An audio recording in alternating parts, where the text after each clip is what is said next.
So welcome to the income section of DirectionNOW. There are really two extremes when it comes to money and income. There's the extreme that says money is all important. It's really all about the money. What you do is about making money. The more, the better. Okay, that's one extreme. The other extreme is money doesn't really matter. You don't need to think about money, just think about what you want.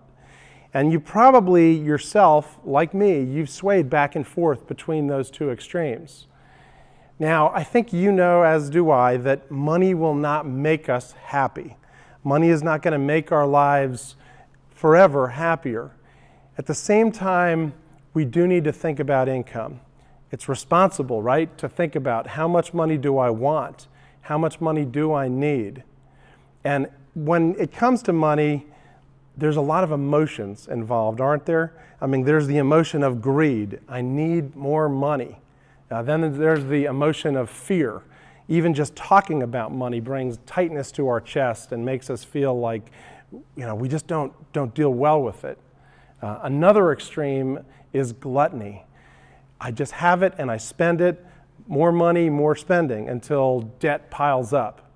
And then fourth, the final thing that is really an emotion is the not trust emotion, where you hoard. I don't want to spend any money because if I spend, I might not make more.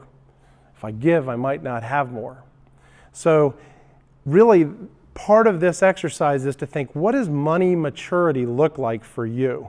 What would it look like to get to a place sooner rather than later where you deal with money as something that exists, something that you do need, something that you probably want, but something that you need to have a good plan to work with?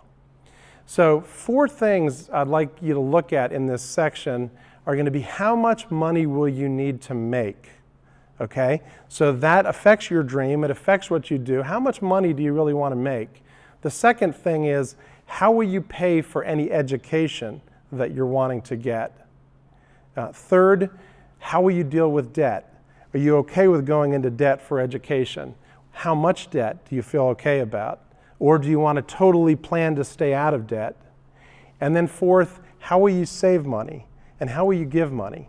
What are the disciplines that you want to develop now so that you've got money maturity sooner rather than later? Too many people I've watched have had their dreams squashed simply because they haven't been able to work with money well. And if you can get a handle on this now and think it through, that will put you way far ahead. And it'll give you the maturity and the competence and the confidence to have your dream turn into reality. Enjoy this section.